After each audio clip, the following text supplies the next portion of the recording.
Agora,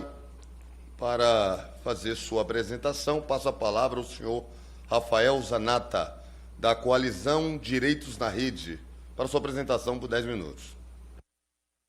Muito obrigado, muito boa tarde. É um prazer enorme estar aqui. Agradeço enormemente também ao deputado Luiz Miranda pela organização, pela condução, também aos deputados Silas Câmara, Coronel Crisóstomo, Bibo Nunes, todos que fizeram o requerimento para essa conversa, deputada Ângela Min, Luiz Erondina. Eu sou Rafael Zanata, eu sou diretor de uma associação chamada Data Privacy Brasil de pesquisa, que é integrante da Coalizão Direitos na Rede. A Coalizão Direitos na Rede, para quem não conhece, ela é uma rede de entidades que reúne mais de 48 organizações acadêmicas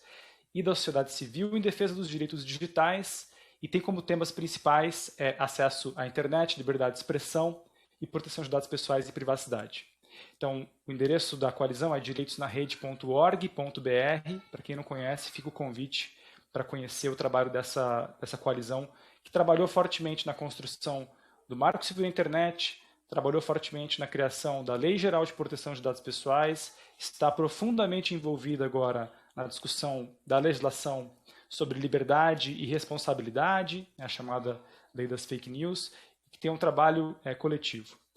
Eu quero organizar minha fala, prometo ser bastante curto, porque é a última e todos estão cansados da audiência pública, em 3 pontos principais para a gente organizar a discussão sobre crianças, adolescentes e crimes cibernéticos. A primeira é a problemática mais geral sobre como construir confiança no processo de investigação por meio do uso de tecnologia e dados num cenário no qual o Brasil, diferentemente de outros parceiros europeus, não possui uma lei específica para o tratamento e o fluxo de dados nas investigações criminais. Isso é, de fato, um problema na medida em que a inexistência de uma LGPD penal ela impede a construção de confiança mínima, até mesmo para os acordos mais sofisticados que o Ministério Público Federal tem tentado construir por meio da Europol e por meio de outros arranjos de cooperação de dados no curso das investigações criminais, que são intensivos em dados. Então, uma questão colocada é que, para um trabalho sofisticado de inteligência, como o Tiago Tavares colocou, que depende da análise, da pesquisa, depende de uma cooperação internacional, depende de fluxo de dados, depende de uma troca grande na escala internacional, porque são crimes, de fato, organizados em escala internacional, há uma necessidade de um aparato mínimo para a construção de confiança nesse processo que passa pela aprovação de uma lei de dados penais voltada a esses fins. E nisso o Brasil ainda não avançou. E esse é um ponto importante para começo de conversa, porque a ideia de uma LGPD penal que pudesse criar confiança para esse tipo de investigação criminal, voltada inclusive para a problemática de crianças e adolescentes, ela não aconteceu. Um anteprojeto foi pensado por uma comissão, mas não se gerou uma proposição legislativa, e isso é uma demanda inclusive dos investigadores. A pauta de uma legislação desse porte tem sido feita também pelas unidades técnicas do MPF, pela sociedade civil, e esse é um assunto que precisa voltar porque ele interessa a todos nós. O segundo problemática é que, mesmo que seja uma temática que sempre é muito delicada, porque envolve crimes que são moralmente repulsivos, como a exploração sexual de menores, o tráfico internacional de menores, os problemas que a SaferNet tem lidado tão bem, de forma tão magistral, e aqui cumprimento o Tiago Tavares por esse trabalho de décadas, que é um parceiro da Coalizão Direitos na Rede, ele também não pode gerar um espaço de campo de exceção para aprovação, por exemplo, a Convenção de Budapeste e outros mecanismos de cooperação internacional, fazendo com que sejam implementados mecanismos como, por exemplo, o Phishing Expedition, ou seja, a varredura de dados em larga escala, sob o pretexto de identificação das condutas criminosas voltadas às crianças. Essa tensão está posta em vários países do mundo, e é uma tensão que é olhada com muito cuidado nos Estados Unidos. Os Estados Unidos têm uma preocupação no seu Departamento de Justiça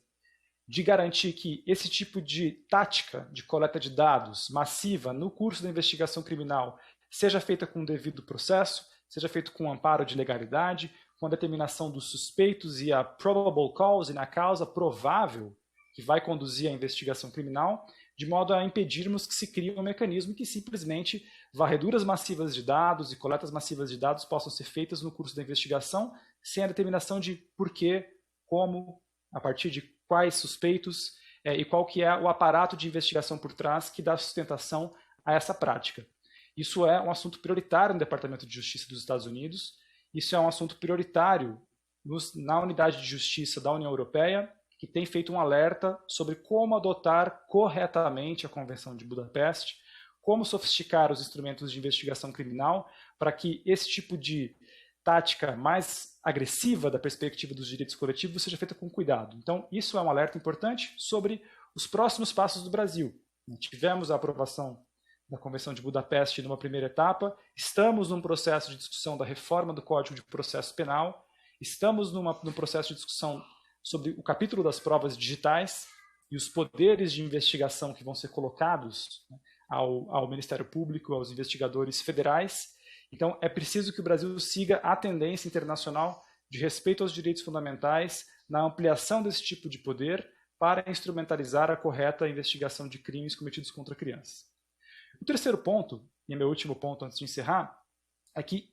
a problemática das crianças e adolescentes e a sua devida proteção também precisa ser ampliada para uma dimensão que não seja tão somente essa que nós conhecemos, e que é pública,